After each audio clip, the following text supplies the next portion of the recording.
এই রেনি সিজনে যারা খিচুড়ি খেতে ভালোবাসো সেই খিচুড়ি লাভার্সদের জন্য আজকে আমি বানাচ্ছি নারকেল পালংয়ের খিচুড়ি।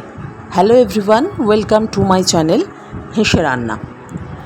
তো খিচুড়িটা বানানোর জন্য আমি এখানে 2 কাপ গোবিন্দভোগ চালকে ভালো করে ধুয়ে নিয়েছি, আর ঠিক চালের অনুপাতেই 2 কাপ ডাল নিয়েছি, তার মধ্যে 1 কাপ মুসুর, 1 কাপ মুগ ডাল, সেগুলোকেও ভালো করে ধুয়ে আমি নুন দিয়ে সেটাকে সেদ্ধ করতে বসালাম।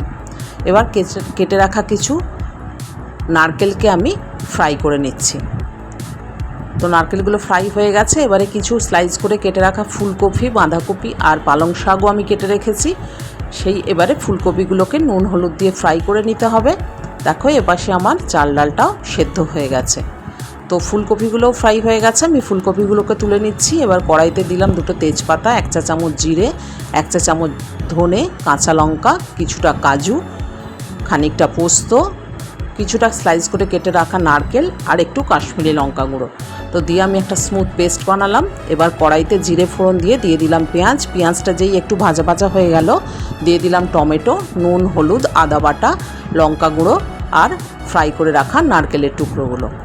আর যে স্মুথ পেস্টটা বানিয়ে রাখলাম সেটাও দিলাম সামান্য জল, একটু মিষ্টি দেবার পর নাড়াচাড়া করে দিয়ে দিলাম স্লাইস করে কেটে রাখা বাঁধাকপি আর পালং শাক।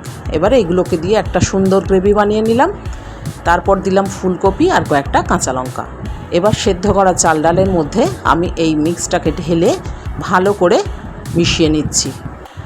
তো একটু ঘন হয়ে গেছিলো আমার খিচুড়িটা, একটু সামান্য জল দিয়ে মিশিয়ে রেডি করে ফেললাম। এরপর নারকেল, কাজু বাদাম ছড়িয়ে আর 1 চামচ ঘি ছড়িয়ে গরম গরম পরিবেশন করলাম নারকেল পালংয়ের খিচুড়ি।